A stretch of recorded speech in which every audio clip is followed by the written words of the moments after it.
ہم رفع الیدین کی حدیثیں بیان کر رہے ہوتے ہیں, یہ کہتے ہیں جی وہ اے پھر کیوں کیا جاتا ہے کہ وہ بت رکھ کے آندے سن, وہ سرکار کو پتہ نہیں, سانو بھی نہیں پتا کیوں کیا جاتا ہے.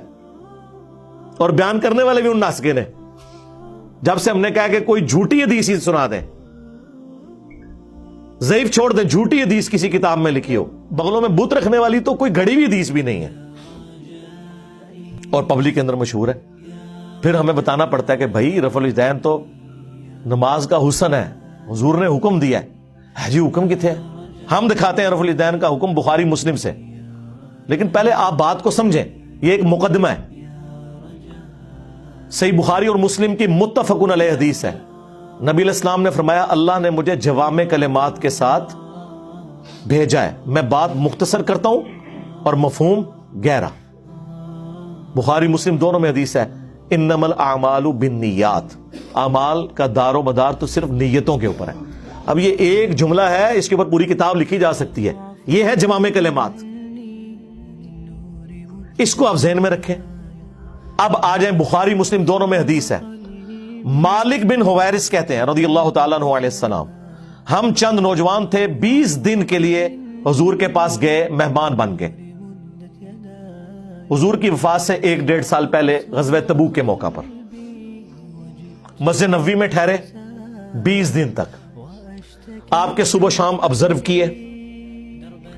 جب حضور نے دیکھا نا کہ اب ہمیں گھر کی یاد ستا رہی ہے, تو اچھے ٹیچر کی یہی نشانی ہے کہ اس سے پہلے کہ کوئی اکتا جائے خود ہی اسے بھیج دیا جائے. آج تو آپ کہتے ہیں نا حضور میں آپ کے زمانے میں ہوتا تو ہر وقت آپ کو وضو کرواتا رہتا.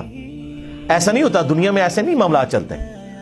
تو وہ کہتے ہیں ہمیں اپنے ماں باپ یاد آنا شروع ہو گئے. تو حضور نے جب یہ دیکھا نا کہ اب یہ ان کا انٹرسٹ لوز ہو رہا ہے, تو آپ نے کہا کہ سب کو اکٹھا کر کے کہا کہ اب اپنے گاؤں ایریا میں واپس چلے جاؤ. جب جانا تو جب نماز کا ٹائم ہو تو تم نے مجھے 5 وقت نماز پڑھتے ہوئے دیکھا ہے, ان اوقات میں تم نے نماز پڑھنی ہے.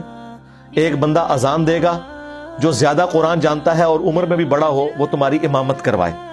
اور صلو کما رأیتمونی اصلی, اور نماز تم نے ویسے پڑھنی ہے جس طرح مجھے تم نے نماز پڑھتے ہوئے دیکھا ہے. کلیئر ہو گیا؟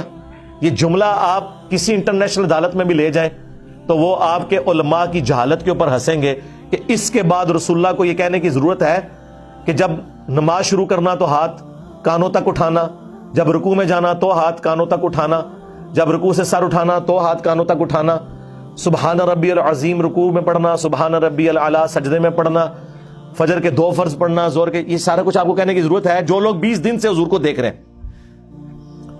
اس کے بعد صرف ایک ہماری ذمہ داری ہے کہ جس شخص کو حضور نے یہ کہا نا تم نے نماز ویسے اسٹیبلش کرنی ہے جس طرح مجھے تم نے دیکھا ہے, ہم اس شخص سے یہ بتا دیں کہ حضور کو نماز پڑھتے ہوئے اس نے کیسے دیکھا ہے.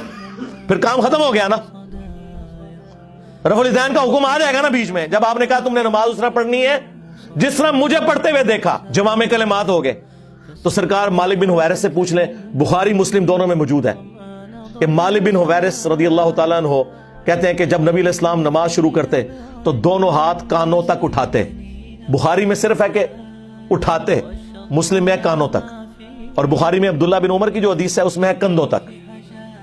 ہتھیلیاں کندھوں کی سیدھ میں, انگلیاں کانوں کی سیدھ میں, یا یوں بھی اٹھا سکتے ہیں, کانوں تک اٹھاتے. اور رکوع میں جاتے وقت کانوں تک اٹھاتے, اور رکوع سے سر اٹھاتے تو کانوں تک اٹھاتے.